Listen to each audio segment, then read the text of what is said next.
As sports history fans, we often reminisce about the legends. Willis Reed limping onto the NBA Finals court, Curt Schilling's bloody sock, Kerry Strug's courageous dismount, and so many more. These moments often define sports history. But what about the countless injuries that did not become legends, or careers that were derailed due to inadequate care? That's where this episode's sponsor comes in. Introducing to you, ILP Sports Consultants, your trusted sports injury partner, available 24/7. Brian Maelli at ILP Sports Consultants has over 20 years of experience in the orthopedic and sports medicine industry, and he has worked with athletes across the gamut, from youth to amateurs, professionals, in almost every sport played in the United States of America, accommodating athletes at every stage of their career. This adaptability ensures that ILP services are perfectly tailored to your skill level, no matter where you are in your athletic journey. With ILP, you are in control. Choose the steps that matter most to you. Diagnosis, treatment plan, recovery, or the whole journey. ILP services are tailored to your unique needs. Rushing for care is a common pitfall, leading to future problems. ILP Sports Consultants helps you make the right decisions, ensuring that you receive timely and safe care. And here's a bonus. Brian hosts the Injured List podcast, sharing insights and athlete stories you won't want to miss. Whether you're a concerned parent or grandparent, or an athlete yourself seeking guidance, ILP Sports Consultants is your beacon of hope in sports injury management. Visit ilpsports.com today. That's the letters ilpsports.com. ILP Sports Consultants, where your well-being is the priority and your recovery is the mission. Choose ILP Sports Consultants for a healthier sports journey, helping you get back in the game the smart way.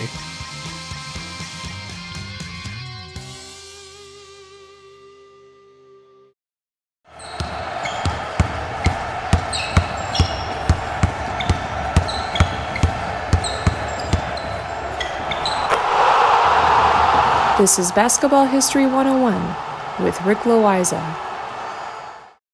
Welcome back to Award-winning Basketball History 101, part of the Sports History Network. I am your host, Rick Loayza, and this is the podcast where we bring to life some of the forgotten stories from basketball history. We are bringing old school basketball to a new school audience, and today we bring you the story of Jerry Lucas. Back in 1996, he was a member of the NBA's 50th anniversary team. He was also a member of the NBA's 75th anniversary team. He was considered by basketball experts to be one of the greatest players of all time, yet he is hardly talked about. When people talk about some of the great power forwards in NBA history, they will mention Karl Malone, Charles Barkley, Tim Duncan, Kevin Garnett, Kevin McHale, Bob Pettit, Elvin Hayes. They might even mention Dennis Rodman or Shawn Kemp, but hardly ever in these conversations do you hear the name Jerry Lucas mentioned. I know I have said this before, but it bears repeating. This is why we do this show. I wanted to create a podcast that captures the history of the game and the great players that have come through, but are probably not talked about anymore. I want to keep their names alive and their place in basketball history in the forefront. Jerry Lucas is definitely one of the greatest players to ever come along, and he needs to be in the conversation.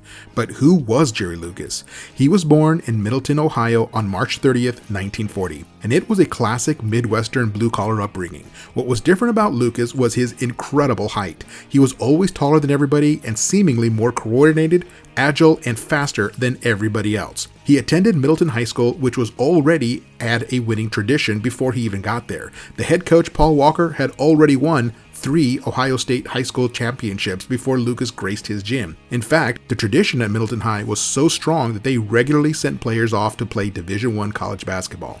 Those players would come home during the summer and participate in what was probably one of the best summer leagues around.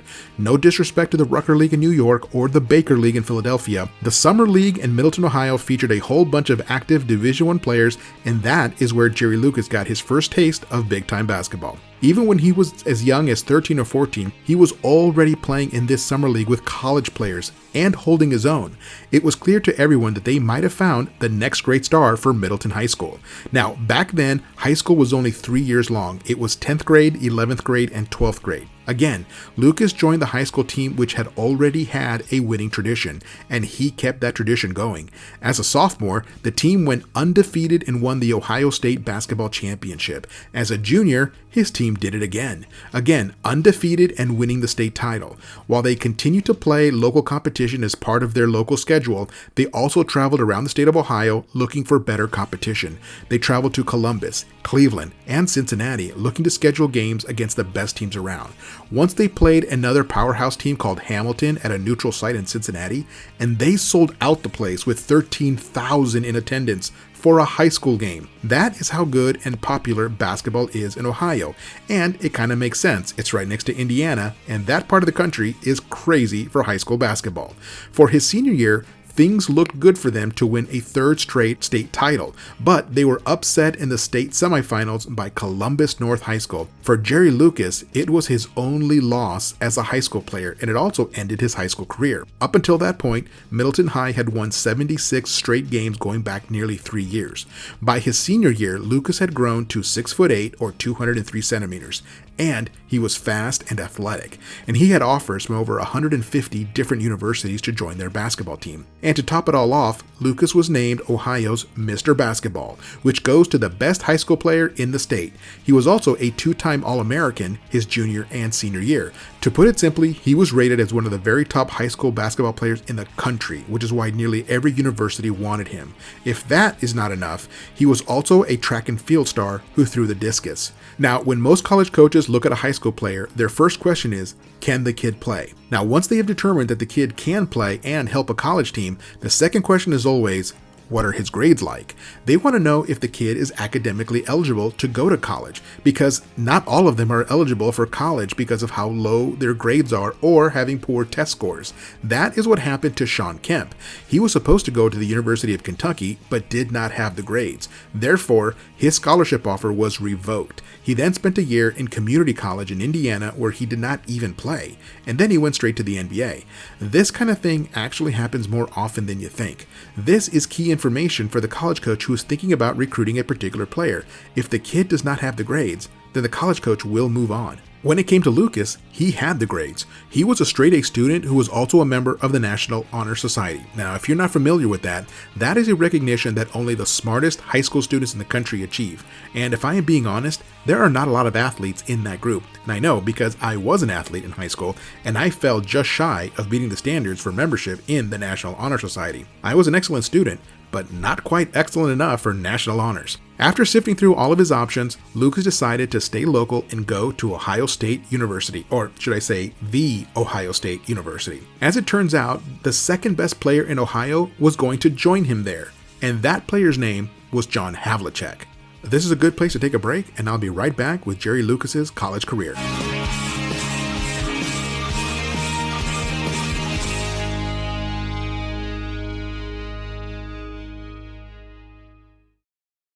This podcast is part of the Sports History Network, your headquarters for the yesteryear of your favorite sport. You can learn more at sportshistorynetwork.com.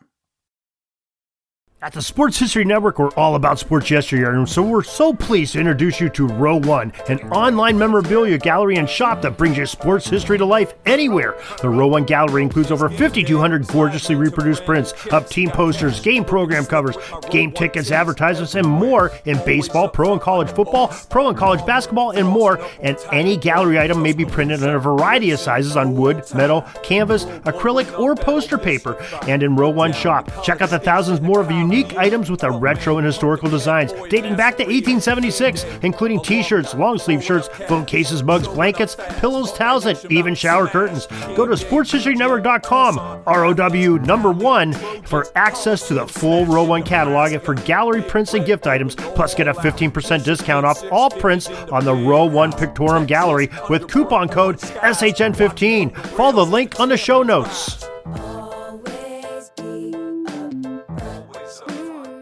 Hi, everybody. Dan and Andrew from Hello Old Sports here. We wanted to drop in and let you know about our latest episode. That's right. We interviewed the co-authors of Phyllis George, Shattering the Ceiling, a biography of groundbreaking broadcaster Phyllis George.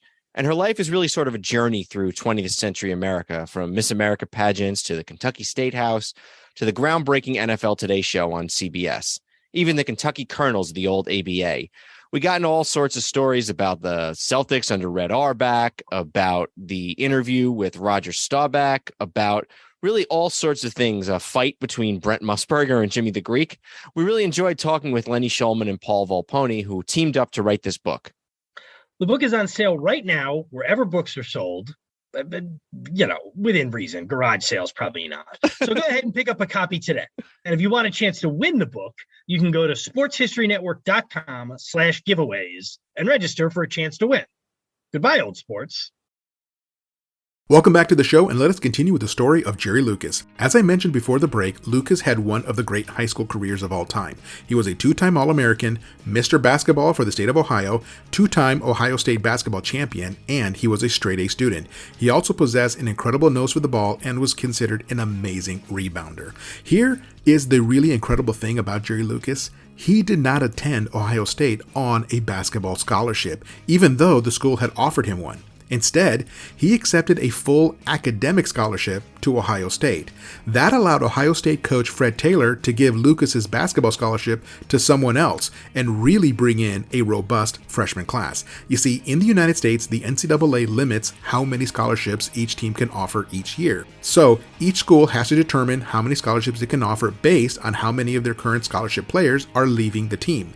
Back in the 1950s, things were much simpler. If a team had 3 seniors graduating, then they could offer those 3 scholarships to 3 new freshmen for the following year. With Lucas playing on an academic scholarship, it allowed Ohio State to go get another top player. That other player was Bob Knight. Yes, that same Bob Knight that later coached Indiana University to 3 national championships and is now in the Hall of Fame as a coach. Knight played a backup role on that team as he played the forward positions, the same as Lucas and Havlicek. So as freshmen, Lucas, Havlicek, and Knight had to play on the freshman team because freshmen were not yet allowed to play on the varsity under NCAA rules. But their freshman team absolutely dominated other freshman teams on their schedule. They were scary good. Coach Fred Taylor knew that he had a special group of players. And once they were sophomores, Lucas was able to join the varsity along with the other players in his class. So what did they do in their first year on the varsity? They won the 1960 National Championship. Behind the rebounding and scoring of Lucas and Havlicek, Ohio State went 25-3 that season. But it would be unfair to say that it was all Lucas and Havlicek. The team also had Larry Siegfried, Mel Noel, and Joe Roberts, who would all play in the NBA. This team had 5 future NBA players on their squad who all contributed to their success, but Lucas was the team leader. He averaged 26 points per game and pulled down 16 rebounds per game. Those are monster numbers when you consider that in college they only play 40-minute games, not 48 like they do in the NBA. It was actually Noel and Siegfried who came next with 13 points per game apiece. For his efforts, Lucas was named the most outstanding player of the tournament and was named a first-team All-American, meaning that he was voted one of the top 5 players in all of college basketball. And he still had 2 more years to go. Ohio State's future looked extremely bright when you consider that Ohio State's top 4 scorers were all returning for the following year. But things did not go as planned. I mean, they did have a great season by any reasonable measure. They went through their regular season schedule undefeated and won the Big Ten Conference for the 2nd year in a row. They steamrolled all of their competition, but they were upset in the championship game by the University of Cincinnati by a score of 70-65. Lucas averaged 25 points and pulled down 17 rebounds that year. He led the entire nation in rebounding. Again, monster numbers. Everyone looked at Lucas as a future NBA star. While it is no consolation for losing the championship game, Lucas was again named the most outstanding player of the tournament. He was named a first-team All-American again, but in addition, he was also named the National College Player of the Year. He was the best college player in America, and he still had 1 more year to go. Ohio State was going to bring back 3 of their top 4 scorers. They had their eyes on bouncing back to win another national championship. Unfortunately, that would not happen. I mean, they would make it back to the championship game again in a rematch with the University of Cincinnati, but Cincinnati beat them again, but this time by a score of 71-59. Lucas was again named the National College Player of the Year and a first-team All-American. He had played in the national championship game 3 times, winning it once. That is an amazing college career, no matter how you look at it. Very few players can say they accomplished that much. But now it was time for the 1962 NBA draft. For Lucas, this was anticlimactic. He knew where he was going since he was in high school. The Cincinnati Royals drafted Lucas back in 1958 using a territorial pick when Lucas was still a senior in high school. So even though Lucas could not have joined the Royals until the fall of 1962, his player rights had belonged to the Royals since 1958. But just because a team drafts you does not mean that you have to play for them. For many players coming out of college, the opportunity to play in the professional ranks pretty much outdistances any other option that the player might have. But not for Lucas. He was an extremely intelligent man and a great leader. He could have taken his degree and risen up the ranks of any Fortune 500 company and probably become the CEO by the age of 45. Because of his incredible mind, Lucas had many options besides the NBA, where he could make nearly the same money as he would have made in the NBA. So for the 1962-63 season, Lucas did not play anywhere. Negotiations with the Royals fell apart and he decided to pursue another line of work. But that story is for next time in part 2 of our profile on the great Jerry Lucas. That's next time on Basketball History 101, part of the Sports History Network, the headquarters of Sports Yesteryear. Go to sportshistorynetwork.com to find out more about this and other sports history podcasts. If you like what you hear, please hit that subscribe button wherever you get your podcasts, and check out our page on Facebook. It's called Basketball History 101 Podcast. There you will find shorter historical posts as well as comments and discussion starters on today's game. I'll also announce there when new episodes come out. I want to thank my producer and editor, Jacob Loayza. Join us each week as we continue to mine the history of basketball for more great stories from the past. Take care, and see you soon.